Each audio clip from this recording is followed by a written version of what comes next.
Discover the ancient secret that kept armies fed for centuries. Soldier's pan bread.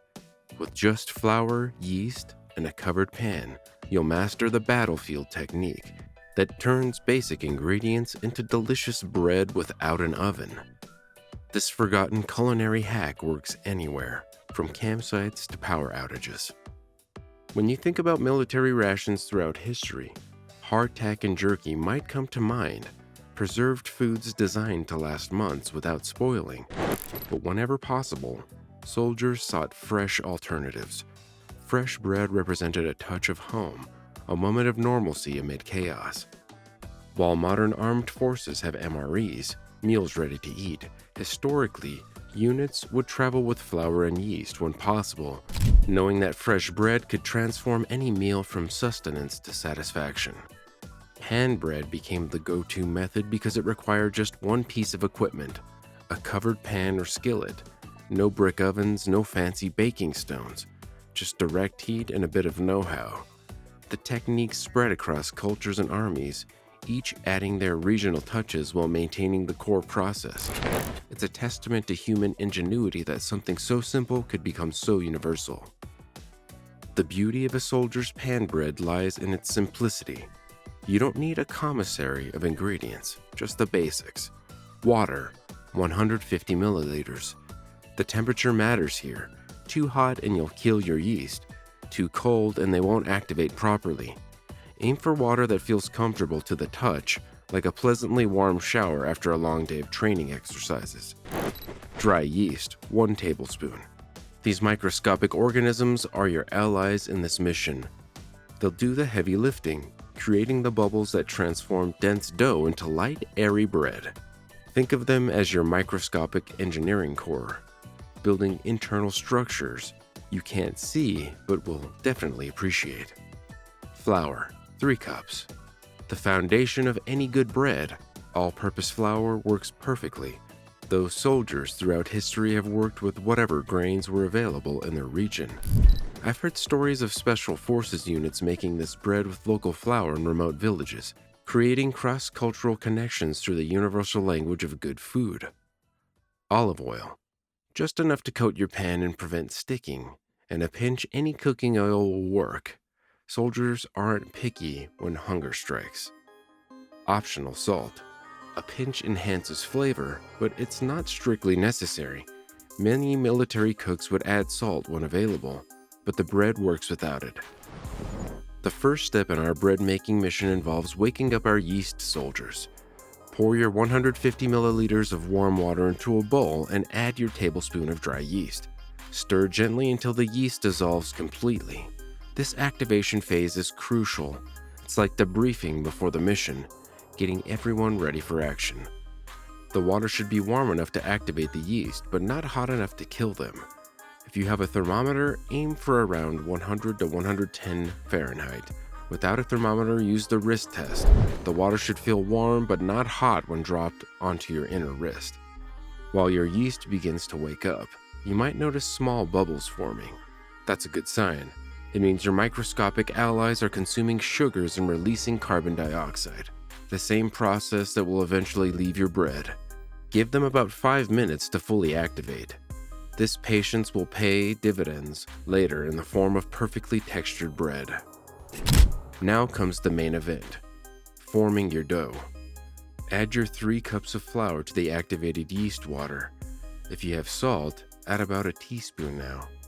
Begin mixing until the ingredients come together into a shaggy mess. This is where you transition from mixing to kneading. Kneading dough is the culinary equivalent of military drills. It develops structure and discipline. Flour your work surface and turn out your dough. Push the heels of your hands, fold the dough over itself, rotate a quarter turn, and repeat. This process develops the gluten, the protein structure that gives bread its distinctive chew and ability to hold those precious air bubbles. Knead for about 8 to 10 minutes or until your dough passes the window pane test, when you can stretch a small piece thin enough to see light through without tearing. Your dough should feel smooth and elastic, not sticky. If it sticks to your hands, add a small amount of flour. If it feels too dry and tight, wet your hands slightly and continue kneading. Good dough feels alive under your hands. responsive, and pliable. It's a tactile experience that connects you to thousands of years of human history. From ancient Roman army bread rations to frontier soldiers cooking over campfires, this fundamental technique has remained unchanged. Even the most disciplined soldiers need downtime, and your dough is no different. Place it in a lightly oiled bowl and cover with a clean plastic cloth or plastic wrap. Set it somewhere warm but not hot. Room temperature is perfect. Now comes the waiting game. Give it about an hour to rise until it's doubled in size. During this rest period, amazing transformations occur. The yeast consumes sugars in the flour, producing carbon dioxide that gets trapped in the developing gluten network. This creates the airy texture we associate with good bread. Meanwhile, fermentation begins producing subtle flavors that elevate your bread beyond the sum of its simple ingredients. This rising time can vary based on room temperature, yeast activity, and flour type. In warmer conditions, the dough might rise faster. In cooler environments, it might take longer. The visual cue, doubling in size, is more important than strict timing. Some military units would use this rising time to set up camp or prepare other meal components. It's a perfect example of how good planning allows multiple processes to happen simultaneously, a cornerstone of effective field operations.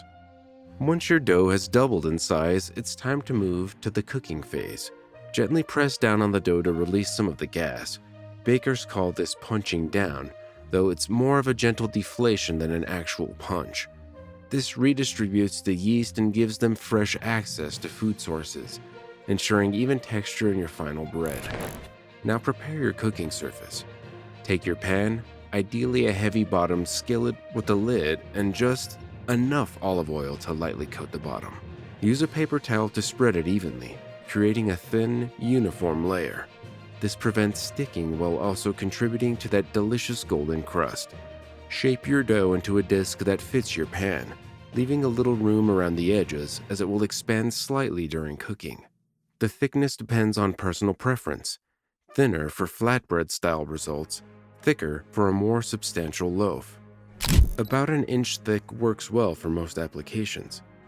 Carefully transfer your shaped dough to the pan. Handle it gently to preserve the air bubbles you've worked so hard to develop.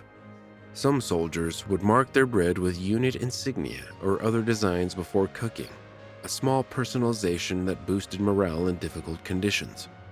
Here's where this method truly shines, creating oven-like conditions without an actual oven. Place your pan over low heat and immediately cover it with the lid.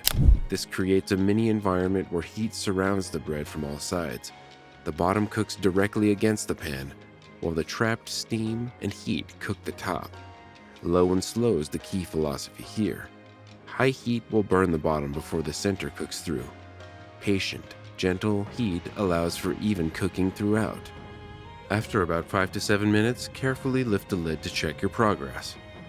The top should look somewhat set but not browned. Now comes the most technical maneuver in our bread mission, the flip. Using spatulas or a careful hand, flip the bread over to cook the other side. This requires confidence and decisiveness. Much like any tactical operation, hesitation leads to dropped bread and broken hearts.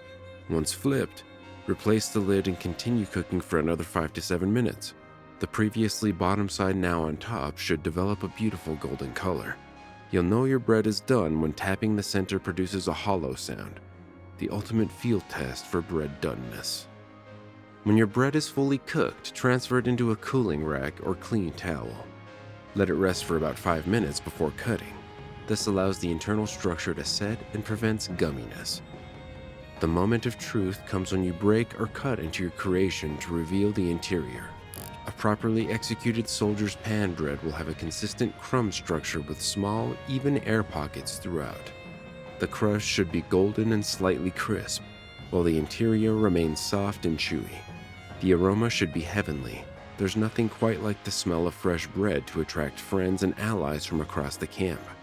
This versatile bread pairs wonderfully with both sweet and savory accompaniments. Soldiers historically ate it with whatever was available, from foraged berries to preserved meats. Spread with jam for a sweet treat, or pair with protein for a more substantial meal. It excels as a vehicle for soaking up stews and sauces, ensuring not a drop of precious flavor goes to waste.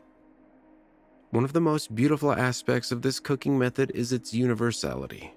From which city are you reading this article, and what time is it there? The world becomes small when we share it on the internet. This same bread technique has been used across continents and centuries, adapted by different cultures but maintaining its core simplicity and effectiveness. Military personnel have often found that sharing bread with local population creates bonds that transcend language barriers. A freshly made loaf, broken and shared, communicates hospitality and good intentions in any language. In this way, something as simple as pan bread becomes a vehicle for diplomacy and human connection. The next time you find yourself without modern conveniences, remember this time-tested technique. Whether you're camping under stars or dealing with a power outage, you're now equipped with the knowledge that has sustained soldiers through countless campaigns. In challenging circumstances, the familiar comfort of fresh bread can transform any situation from survival to something approaching normalcy. So gather your minimal ingredients, channel your inner military cook, and create something delicious against the odds. And remember, in the field kitchen as in life, adaptability and ingenuity will always carry the day. Subscribe for more survival cooking techniques from history's front lines. Whether you're preparing for emergencies or seeking adventure, this skill connects you to generations of resourceful souls. Let's see your results.